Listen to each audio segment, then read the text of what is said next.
दोस्तों, जो जमीन पर बैठी है, जितनी खतरनाक बहू को देख रहे हो, यह है शिवानी। इसकी उम्र है 28 साल। शिवानी ने अपनी ही सास की आशिक के अफेयर में मिलकर आशिक के साथ, पहले तो इसका आशिक के साथ अफेयर था और फिर यह आशिक के साथ मिलकर अपनी सास कमलेश की हत्या कर देती है। मृतिका होती है जिसका नाम कमलेश होता है। कमलेश की बस इतनी सी गलती थी कि उसने अपनी बहू को अपने आशिक के साथ रंगे हाथों पकड़ लिया था।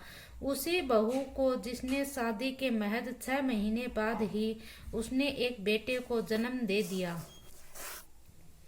यह बात जितेंद्र और उसकी बुजुर्ग माँ कमलेश की है।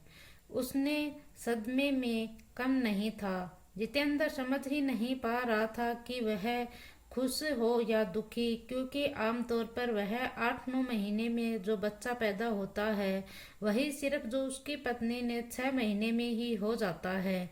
गांव के लोग हैं वह बातें बनाने लग जाते हैं और लोग मजाक उड़ाना शुरू कर देते हैं।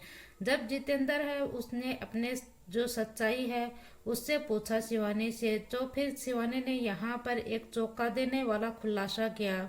जो शिवानी है उसने बताया कि उसका शादी से पहले उसी के गांव का एक युवक है राजेश, उसके साथ उसका प्रेम संबंध था और उसी से यह बच्चा भी उसका ही है। अगले ही दिन जो जितेंद्र है उसने अपने ससुराल वालों को घर पर बुलाया और उन्हें हाथ जोड़कर गिड़गिड़ाने लगे। वह जो ससुराल वाले हैं वह जितेंद्र के सामने हाथ जोड़कर गिड़गिड़ाने लगे कि यह जो मामला है आप यहीं दबा दीजिए, ऐसी कोई गलती न, आगे कोई ऐसी गलती नहीं होगी। आखिरकार सबके समझाने पर जो जितेंद्र और उसकी माँ कमलेश है, इन दोनों माँ बेटे ने भरोसा कर लिया और इस मामले को यहीं पर दबा दिया। और यह कहानी, अब यह कहानी थी, यह यहीं पर खत्म नहीं होती। अब जो जितेंद्र है और उसकी माँ कमलेश है, उन दोनों के लिए यहीं से एक खतरनाक काम साबित होता है। और शिवानी है आज भी वह अपने प्रेमी राजेश से संपर्क में थी। राजेश जो जितेंद्र है वह जब प्राइवेट कंपनी में वह काम करता था, जब भी वह अक्सर राजेश के घर पर आता था तो वह कई बार ऐसा करती थी कि जब उसका पति नाइट शिफ्ट में काम करने के लिए जाता था तो शिवानी है वह अपनी सास कमलेश को नींद की गोली दे दिया करती थी और गोलियां देने के बाद वह बाहर मौज मस्ती करने के लिए चली जाया करती थी, कभी घर में तो कभी बाहर। यह पिछले 2 साल से कुछ ऐसा ही चल रहा था।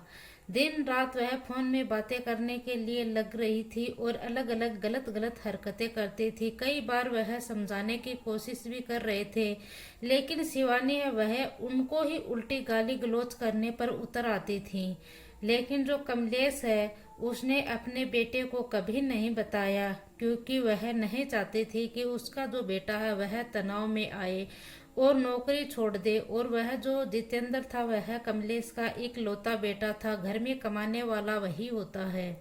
आखिरकार साल 2025 में जितेंद्र ने अपनी जो पत्नी होती है उसको फोन पर बातें करते हुए रंगे हाथे पकड़ लिया था। और जैसे ही उसने रंगे हाथ पकड़ा था तो उसने ससुराल में फोन कर कर सबको बुलाया। फिर से वही वादे वही गारंटी और फिर से ऐसा नहीं होगा।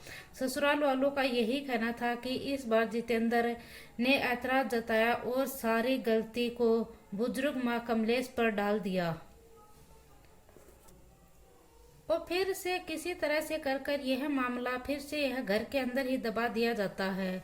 और 26 जुलाई की रात शिवानी है वह रोज की तरह सास को खाने में नींद की दवाई मिलाकर देती है और फिर यह अपने प्रेमी राजेश को घर पर बुलाती है। लेकिन जैसे ही आप जानते हो कि किसी दवाई को बार बार देने से वह दवाई भी समय के ऊपर असर नहीं करता है, क्योंकि कई दवाई जो है हम बार बार वही दवाई लेते हैं तो वह भी जो शरीर होता है व्यक्ति का वह काम करना बंद कर देता है।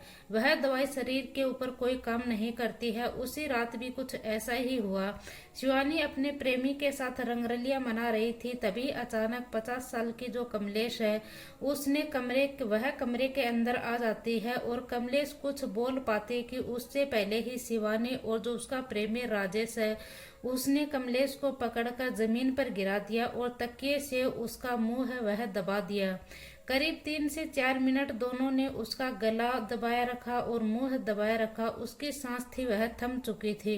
उसे मौके पर ही मौत हो जाती है। हत्या के बाद कमलेश के शव को चारपाई पर लेटा दिया जाता है और राजेश है वहां पर तुरंत भाग जाता है। इसके बाद जो शिवानी है वह अपने कमरे में गई और बेड पर जाकर सो गई। सुबह के करीब 5 बजे शिवानी अपने पति को फोन करती है और कहती है कि माँ आज उठ नहीं रही है, जल्दी घर आ जाओ। फिर जितेंद्र है वह अपनी कंपनी से भागा दौड़ा हुआ वह घर पर आता है तो माँ जमीन पर पड़ी हुई थी।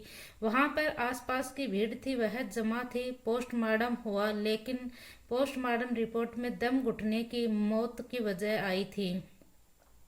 यहाँ पर किसी ने कुछ खास ध्यान नहीं दिया था। पुलिस ने भी इसको इत्तेफाक मौत का केस समझकर मानकर इस मामले को रफा दफा कर दिया। गांव में धीरे धीरे जितेंद्र को बताना शुरू किया कि जो तुम्हारी पत्नी है वह कई लोगों के साथ उसके संबंध हैं और एक तरफ तुम्हारी जो माँ की अभी अभी ताज़ा मौत हुई है, दूसरी तरफ जो तुम्हारी पत्नी है उसके बढ़ते आशिकों की संख्या, इन दोनों में जितेंद्र को सोचने पर मजबूर कर देता है। जब वह शिवानी का फोन देखने की कोशिश करता है तो वह अपना फोन साफ साफ देने से मना कर देती है और वह अपना फोन भी नहीं दिखाती है। आखिरकार 5 जनवरी 2026 को जितेंद्र बेड के अंदर अपने ही बेड के ऊपर एक कपड़ा ढूंढ रहा था। तब वह बेड के अंदर देखता है तो उसकी नजर बेड के अंदर छिपे हुए तकिए के ऊपर पड़ती है। वह तकिया था जो कि खून से लथपथ था, वही तकिया जो उसकी माँ कमलेश इस्तेमाल किया करती थी। इस तकिए से ही उसकी माँ कमलेश का मुंह दबाया गया था, जिसके कारण उसका कुछ ब्लड था वह इस तकिए पर लग गया। जितेंद्र यहाँ से बिना कुछ कहे वह सीधा पूरी जानकारी पुलिस स्टेशन पर देने के लिए पहुंच जाता है। 6 जनवरी को वह शिकायत दर्ज करता है और उसकी मां की हत्या वह अपनी पत्नी शिवानी ने की है, यह बात वह पुलिस वालों को बताता है। इसके साथ ही वह जो उसका शिवानी का प्रेमी होता है राजेश, क्योंकि राजेश के ऊपर भी वह शक जाहिर करता है और बीते कई सालों से वह लगातार राजेश के संपर्क में है। 7 जनवरी को पुलिस की टीम है वह जांच टीम बैठाती है और फिर वह टीम है वह गांव पहुंचती है। उसके बाद जो शिवानी का असली चेहरा सामने आया था वह सीडीआर निकलवाई जाती है और 3-4 नंबर सामने आते हैं, जिससे अहम नंबर होता है राजेश का। यहाँ पर छापाक थाना पुलिस है वह राजेश को गिरफ्तार करती है और रिमांड पर लिया जाता है। और फिर यहाँ पर पूछताछ में राजेश ने शिवानी का नाम लिया। जब शिवानी थाने लाया गया शिवानी को, तो दोनों ने अपना जुर्म कबूल कर लिया। और अगर देखा जाए तो तकिए पर खून के निशान नहीं मिलते हैं, जब यह सातिर औरत यह कभी नहीं पकड़ी जाती। वह तकिया जो जितेंद्र को मिला था, अगर वह तकिया नहीं मिलता तो यह जो सातिर औरत थी यह कभी भी पकड़ी नहीं जाती। और आपकी हमें इस कलयुगी बहू पर और इसके आशिक के ऊपर आपकी क्या राय है, हमें कमेंट बॉक्स में अपनी राय जरूर बताना। दोस्तों, इस पूरी घटनाक्रम का सुनाने का उद्देश्य मेरा किसी को दिल को ठेस पहुंचाना नहीं है, किसी को परेशान करना नहीं है, बल्कि आपको जागरूक करना है, सचेत करना है। जय हिंद, जय भारत।